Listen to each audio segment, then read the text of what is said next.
So anyway, that's part of the background that I come from, is kind of a very poor and modest family who wouldn't allow themselves the luxury of having like nice things. I mean, that was out of the question. And that attitude becomes kind of a vicious cycle, you know. So when people deny themselves good things, they have to justify that denial. And that's one thing if they limit that perspective to themselves. But often they project that conclusion onto other people.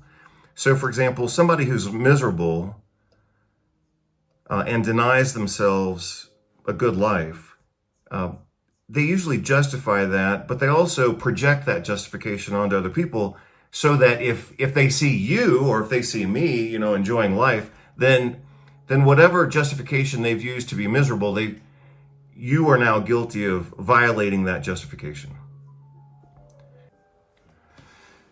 Good morning, everybody. Dr. Vasquez here, apparently coming to you live to talk about what I'm just casually titling as the next health homework, which is for you to go, here's your assignment. Your assignment is to go buy something that you enjoy in the category of art, simply because you enjoy it and because you deem yourself worthy of having beautiful things in your life. So, as some of you know, I've been on a bit of an art kick lately. Part of that was because we went to Mexico and I went to a bunch of antique shops and I either bought things or I didn't buy things, but I did buy a few things that I like and they were pretty cheap.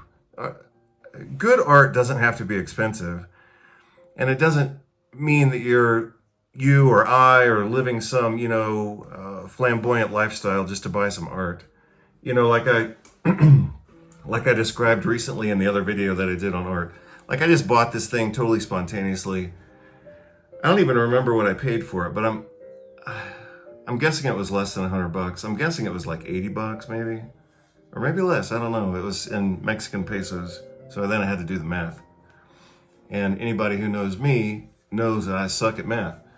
So anyway, I bought it and I enjoyed it. I went to a different market in Mexico City that was just fantastic. It was absolutely the best antique market I've ever seen in my life. It was huge, a lot of different stalls and stores, and I didn't buy anything. But I sure as hell looked at a lot of stuff that I wanted to buy. So anyway, that kind of got me on an art kick, and I bought a few pieces recently. I bought a piece a couple days ago from Paris, apparently. It looked like it had actually been painted in Paris because it was just a streetscape of the Red Mill Theater, as some of you would be familiar with, Moulin Rouge, which I actually went to. And of course, I'd forgotten all about it. But I did go there with a friend of mine he was a friend at the time. He was a business friend. He wasn't a real friend. But that was back in like 2012. We went there, and it was kind of stupid, I think. But anyway, I saw this thing and I bought it. I think I paid $5 for it. But and it was actually out in the rain, getting ruined. So I kind of saved it from the owner. So anyway, like I was saying, I've been on kind of an art kick lately. And as I also just said, it doesn't mean spending a lot of money. I mean, sometimes it's $80, sometimes it's $5. I bought a big, again, this was at the same place where this art was being ruined, but I did buy a big print, and it was a pretty good quality print. It had an okay frame on it, and I think I paid $50 for it, and it's huge. So anyway, it was of a woman. It was of a woman doing something kind of stereotypically masculine, so to speak. And it just provided a different perspective on a common theme that kind of gave me pause to reconsider that theme, because it's a hunting theme. In fact, you can see this piece of art directly behind me. I'm pointing to it. I just put that up last night because that's a new one that I bought. And it's a hunting theme of a guy like out on horses with his dogs, you know, hunting dogs or whatever. So I did buy that one, but the other one that I bought for like $50 is the same idea, but it's a woman. And I thought, wow, that kind of surprised me. And so that's why I bought it, because it was a woman instead of a man doing a hunting thing. So in the process of looking at art and buying art lately, completely to my surprise, what's come up for me around that is thinking about like my family and my life and things that I wanted and didn't get, or things that I got and didn't want, maybe. But it's been kind of like this therapeutic process. I didn't really expect that. You know, just like when I went and found this piece, you know, we were just walking around this little town in Mexico, and I went into this store and I saw this, and like the first thought that came to me was like, wow, that guy could have been my uncle. Which made me think about my real uncles and the things that they either provided or mostly didn't. So anyway, like I said before, the whole thing was kind of spontaneous, but ultimately kind of therapeutic for me. So that's why I put together today's video, and you'll see that as soon as I finish up this quick intro. Another thing, oh yeah, I guess this is another piece for me around this. A lot of people think of art. Well, first of all, like, some people don't care about art. Whatever. But even for people who care about art, they often think of it as kind of an extravagance to have art in their own lives, right? So some people will say they don't care about art and they like, you know, drinking Budweiser and eating at McDonald's, and that's whatever life they want.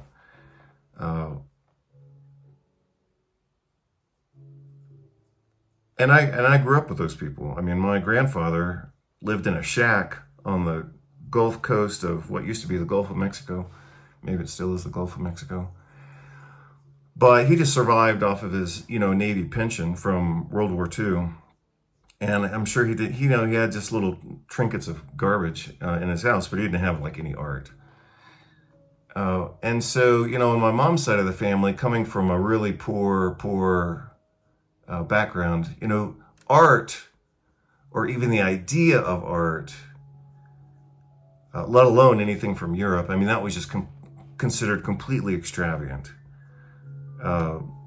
to the point of being like offensive. Somehow that was offensive to the family to even think of like having art. I mean, art was pretty much out of the question, unless it was kind of modest. But very clearly, like the whole idea of anything related to Europe was out of the question for like my mom's kind of generation, because they were all World War II survivors, and they survived the Great Depression, and they were all depressed. So anyway, that's part of the background that I come from, is kind of a very poor and modest family, who wouldn't allow themselves the luxury of having like nice things. I mean, that was out of the question. And that attitude becomes kind of a vicious cycle, you know. So when people deny themselves good things, they have to justify that denial. And that's one thing if they limit that perspective to themselves. But often they project that conclusion onto other people. So for example, somebody who's miserable and denies themselves a good life, they usually justify that, but they also project that justification onto other people, so that if they see you, or if they see me, you know, enjoying life, then whatever justification they've used to be miserable, you are now guilty of violating that justification. So you may have to play that back just to get it. I may have to play it back just to make sure I get that, but that's the way it occurs to me. So one of the things I said recently to a group of friends we were sitting around a campfire, and these were all adults, at least by age, And one of the things I said to the group, actually, the conversation was about this jacket. I hadn't thought about that until right now. But one of the guys, he's like almost 90 years old, and he's an old pilot, a commercial airline pilot, and experimental airplane pilot. He's crashed like 11 times, but he obviously survived it. And this is kind of an aviation style jacket. And so he was a pilot. So I let him wear my jacket for the time that we were out there by the campfire. And I think he asked about the history or where did I get the jacket. So I told him about the jacket. It was just kind of a spontaneous thing. It was actually, just to clarify the story, it was to show you how spontaneous it was. We were in Barcelona walking around, passing the Gracia, which is a really beautiful street in Barcelona. I mean, Barcelona is beautiful. So imagine a beautiful street within a beautiful city. Passing the Gracia, and right at that moment, we were making a left turn to go to just on a little side street. No, I'm sorry, we were on Rambla de Gracia, and then we turned to Paseo de Gracia, or Passing de Gracia. So kind of a smaller street next to a bigger street. And right when we were making that turn, I was telling Paul and my wife, I was saying how happy I was and how I didn't need anything. And, I was totally satisfied, and I didn't feel like I needed to buy anything. But if I was going to buy something, I would buy it in that neighborhood just because it was really nice. And so as soon as we made one turn, and then the following corner was a man's clothing store. And that's where I saw this jacket. And even though I had just said, 50 steps ahead, I just said, I don't need anything. I went in that store and I saw this jacket and I said, man, I got to have that. So that's what I did. So that's the story of this jacket. Anyway, we're sitting around the campfire and this old pilot sees my, aviation style jacket, and he asked me about it. And I said, want to try it on? He's a little guy. So it was obviously too big for him. But the conversation that we got into around that time, I said, I bought it, and I told them the story that I just told you, and but the conclusion that I came to was to say, I said, as adults, we're obligated to be happy, and we're obligated to live a decent life, and occasionally, sometimes that means buying things that you need, or buying things that you want, or buying things that you just say, fuck it, I want it, and you don't have to justify that. And I said, the reason that I feel like we as adults are obligated to be happy and to live a good life, etc., is because if we don't, we'll rationalize our own misery, and we'll rationalize our own suffering. And then when we see other people happy, we'll condemn them by our own standards and by our own judgment, even if it's a mistake, and make them wrong for being happy. And that's perverted. I mean, that's sick. And I think maybe the last thing I'll say about that is, again, kind of reflecting on the process of looking at art and buying art, and looking at something, for example, and being neutral about it maybe at first, and then realizing, hey, that actually does have meaning for me. But at some point in the process of evaluating something that is for sale, I have to eventually say, well, I'm either going to buy it or I'm not.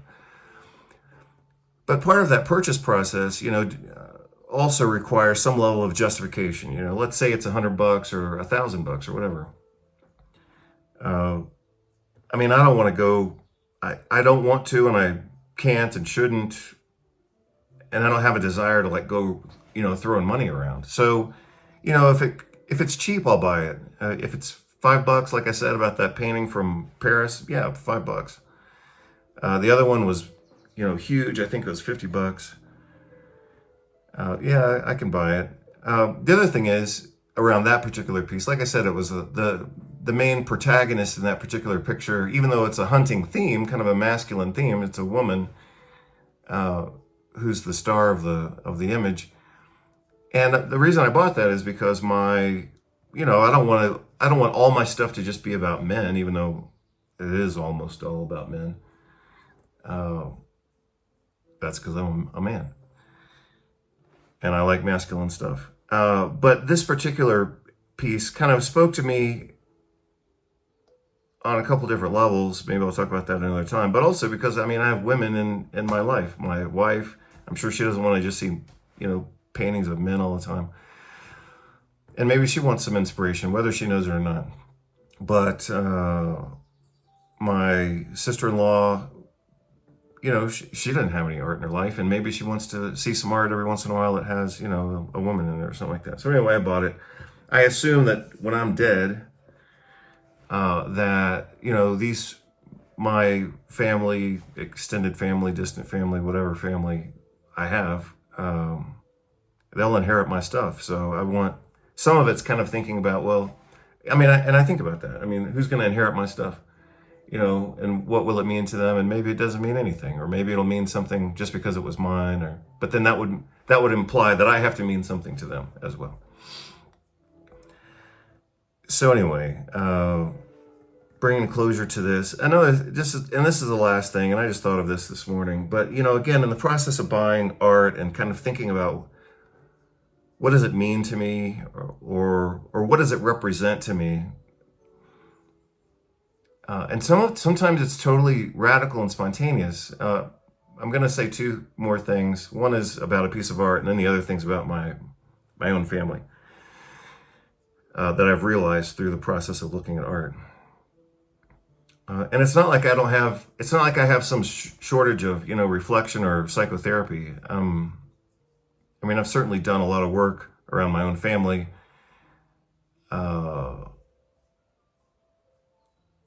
So I'm kind of surprised by the fact that just going into art stores has kind of opened up a new level of thinking about my own past and future and present and family and mother and father and all this, uncles and all this kind of stuff. I wasn't expecting any of that.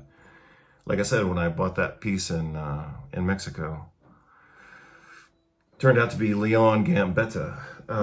But I wasn't thinking about my family when I walked in there. And then I looked at this guy and I was like, wow,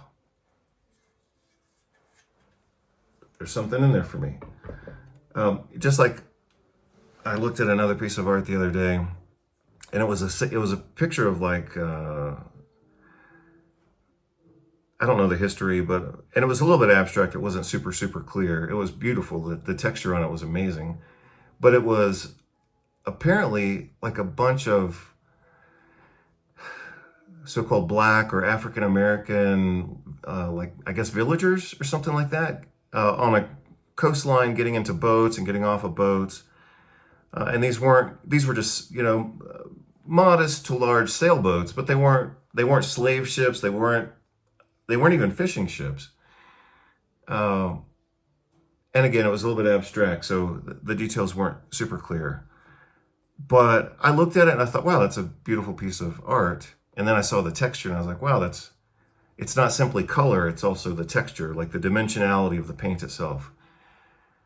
And then I was looking at it more, and I don't even know what the setting was. It's not culturally clear. I mean, they're just sailboats, but they were bigger sailboats. They weren't just dinghies, with sails. But I'm guessing it was,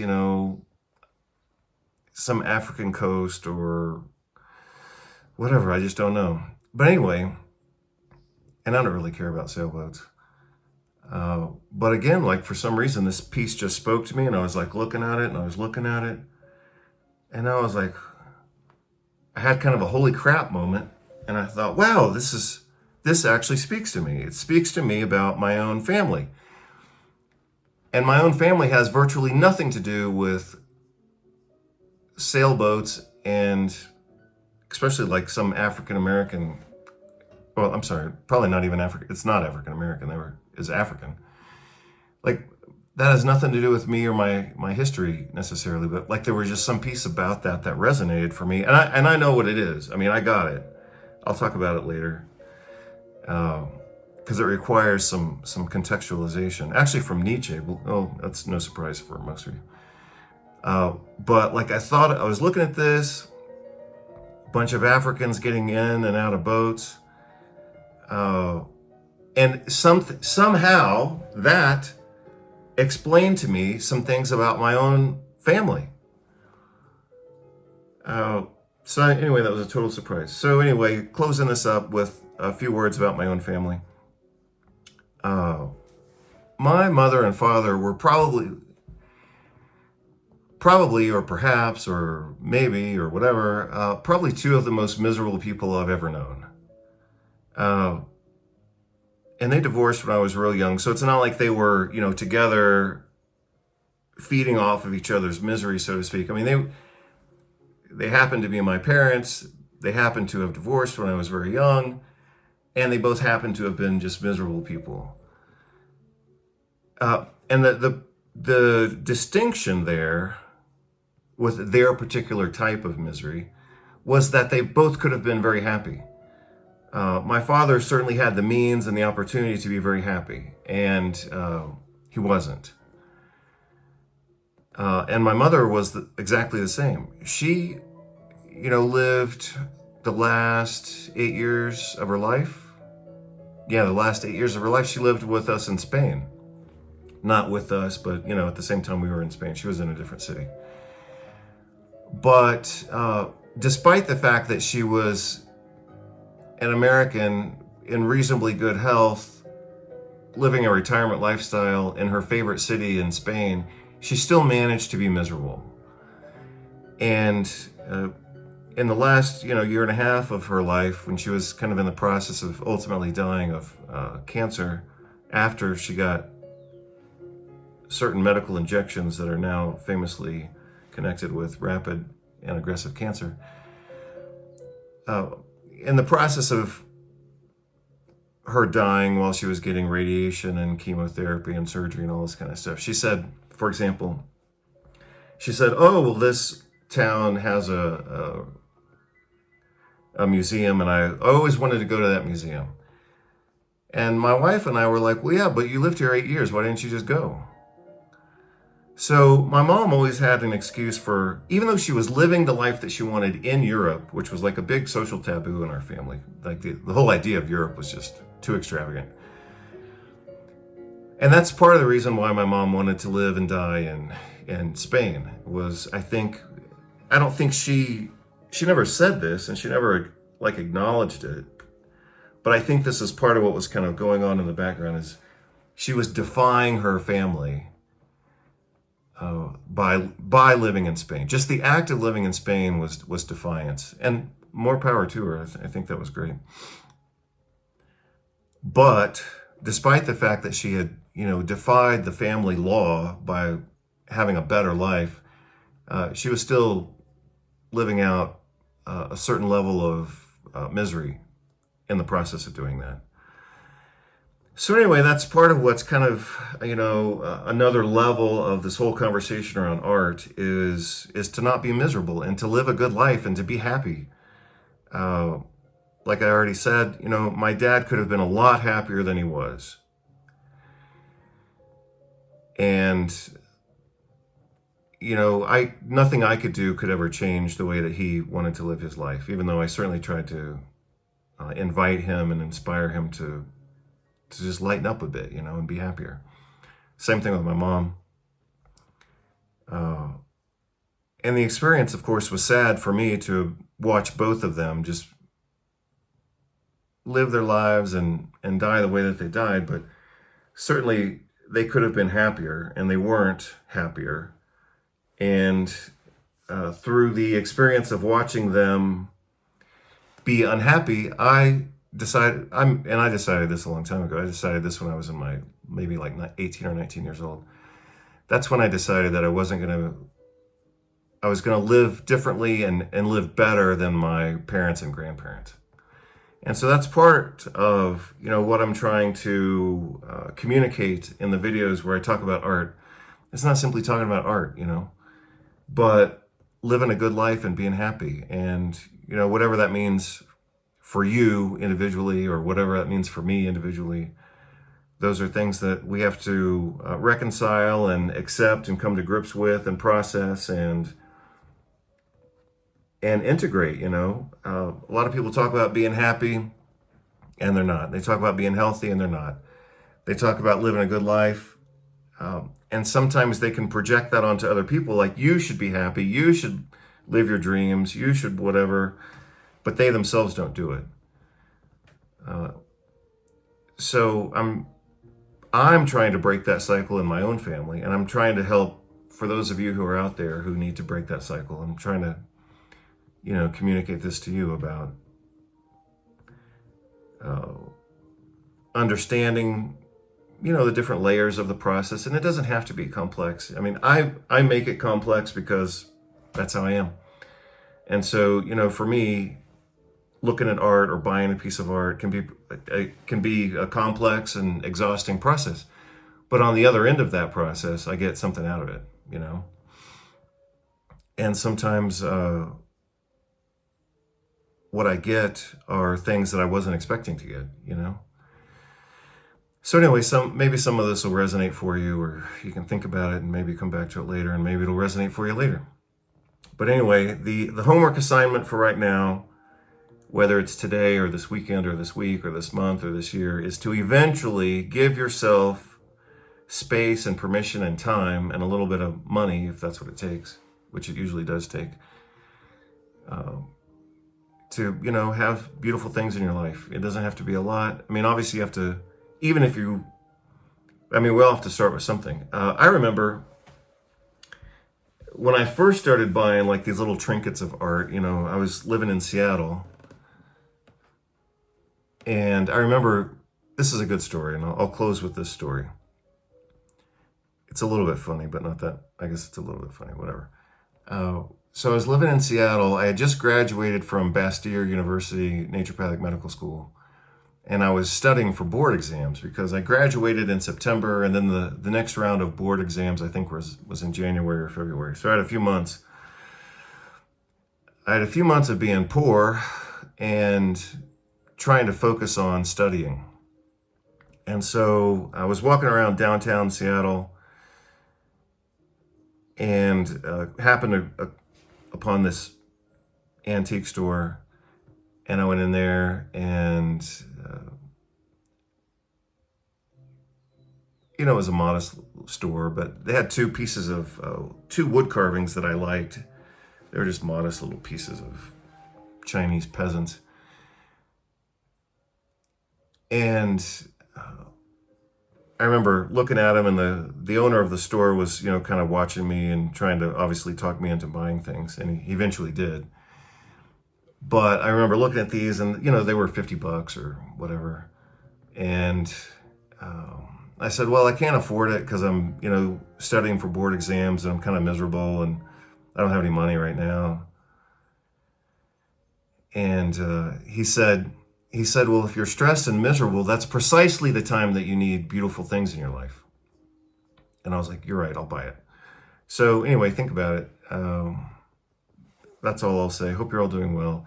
So behind this video is going to be a few pieces of video that I put together this morning, using some voiceovers, and then concluding with the conclusion of the other video that I did on art. So anyway, just watch it or don't watch it, or let it play in the background while you're cleaning house or doing exercise. But maybe you'll get something out of it. Hope you're all doing well. Take care. Bye. The implication of buying yourself nice things is that you are worthy of having nice things in your life, that your life does not have to be ugly or boring, that you can have things that you enjoy simply because you enjoy them, that you have aesthetic needs for beauty and culture, that your internal needs are more complex, perhaps even more sophisticated than the garbage culture which surrounds you. 1. If you hold art and creativity as a value, then put your money where your mouth is and buy real art. Support the artists who create art and the vendors who support the life cycle of art. Create, purchase, enjoy, resell. 2. Always try to buy real art, not copies and not fakes. Buying cheap copies of fake art is an insult to the original artist and an insult to the creative process and discipline of years of work that should be honored throughout the cycle of art. Buy art that has meaning for you, your life, and the future that you want to live into. Don't buy art simply because it is good, but because it has specific and special meaning for you personally. You can use art to gain a better understanding of yourself, to find missing or undeveloped parts of yourself, to find images of a better life that you can create. Buy art that has meaning for you, your life, and the future that you want to live into. Don't buy art simply because it is good, but because it has specific and special meaning for you personally. You can use art to gain a better understanding of yourself, to find missing or undeveloped parts of yourself, to find images of a better life that you can create. So one last time, and then I'm going to close this out. Put your money where your mouth is. Try to buy original art. Don't be a cheap ass like my own father and having the money and then buying cheap copies. I mean, that's just ridiculous. That's an insult to art. That's an insult to art, you know? Put your money where your mouth is. Buy real stuff. Engage in the cycle of art. That's a better way to, it's a more accurate way to say it, more complete way to say it. Engage. If you love art and if you love music, engage with it. Buy the real stuff. Don't just copy it. Like it. Make sure it's within your budget. And, you know, ideally, it would have some meaning for you. Hope you're all doing well. Take care. That's the video for today. And I'll get this on the website as soon as I can. Thanks. Take care. Bye.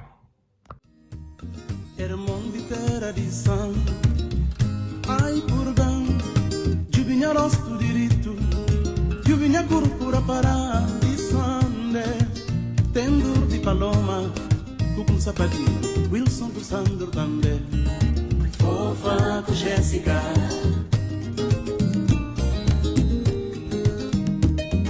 Cassivi que cuida na boa, com mistira na minha nome, pra que com a brinca com minha nome, de nome.